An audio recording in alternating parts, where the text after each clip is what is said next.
जी ਤੁਹਾਨੂੰ ਅਗਰ ਪਾਕਿਸਤਾਨ ਦਾ ਵਜ਼ੀਰ ਆਜ਼ਮ ਬਣਾ ਦਿੱਤਾ ਜਾਏ ਤਾਂ ਤੁਸੀਂ ਕੀ ਕਰੋਗੇ ਪਾਕਿਸਤਾਨ ਵਿੱਚ? मैं पाकिस्तान ਲਈ ਇੰਨਾ ਕੁਛ ਕਰ ਦੇਵਾਂਗਾ, ਜਿਹੜਾ ਗਰੀਬ ਹੈ ਉਹਦਾ ਘਰ ਬਣਵਾ ਦੇਵਾਂਗਾ, ਆਹਾ ਜਿਹੜੀਆਂ ਸੜਕਾਂ ਟੁੱਟੀਆਂ ਸੜਕਾਂ ਬਣਵਾ ਦੇਵਾਂਗਾ, ਅੱਛਾ ਜੀ। ਜਿਹੜਾ ਪੁਲ ਡਿੱਗਦਾ ਹੋਇਆ ਹਾਂ ਉਹਨੂੰ ਖੜਾ ਕਰ ਦਿਆਂਗਾ, ਤੇ ਰੋਟੀਆਂ ਜਿਹੜੇ ਲੋਕ ਨਹੀਂ ਖਾ ਸਕਦੇ ਉਹਨਾਂ ਲਈ ਹੋਟਲ ਪਾ ਦਿਆਂਗਾ, ਹਾਂ ਤੇ ਜਿਹੜੇ ਗਰੀਬ ਲੋਕ ਹੋਣ ਧੀਆਂ ਭੈਣਾਂ ਜਿਨ੍ਹਾਂ ਦੀਆਂ ਪੈਸਾ ਨਹੀਂ ਹੈ ਮੈਂ ਉਹਨਾਂ ਨੂੰ ਵਿਆਹਣਾ ਸ਼ੁਰੂ ਕਰ ਦਾਂਗਾ, पैसा अच्छा जी। मैं देवांगा।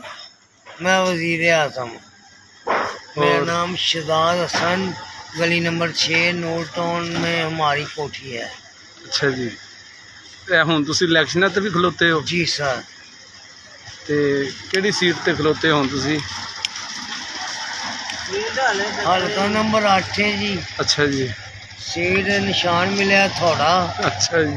जी ते मेरे महल्ले के वोट सारे इकट्ठे हो के ते अपने वजीर आजम नू खड़िया करो, पठान दी लत्त खिंचा मैं ते इन थल्ले लाइए एदा ते पैसा पूसा गरीबां नू तकसीम करिए ते अपने लाहौर नू लाहौर बनाइए, पाकिस्तान बना दिए। अच्छा जेड़े नशा करन वाले ने इन्हां वास्ते की करोगे? ये नशा करन वालियां नू इलाज करांगे इन्हां दा, जे ये ना मुड़ सकन फिर इन्होंने किलो किलो नशा दे दें, लो भी पियो ते मरो।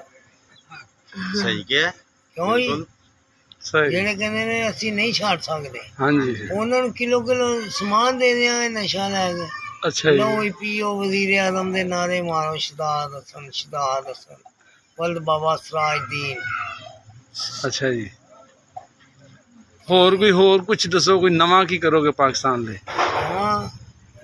नवा है पाकिस्तान नू पुराने नू नवा बना देंगे।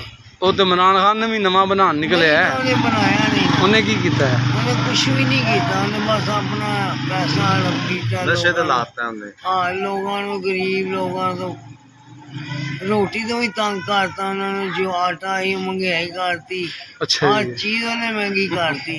अच्छा जी। गैसा नू अग ला दी, दुकाना टैक्स बढ़ा दिते ने, ते तीजा नंबर हाँ ओवरलॉक ला दिते, रोज ही लॉकडाउन लगा जी। अच्छा जी। उसका लगा उस तो कहना मैं वजीर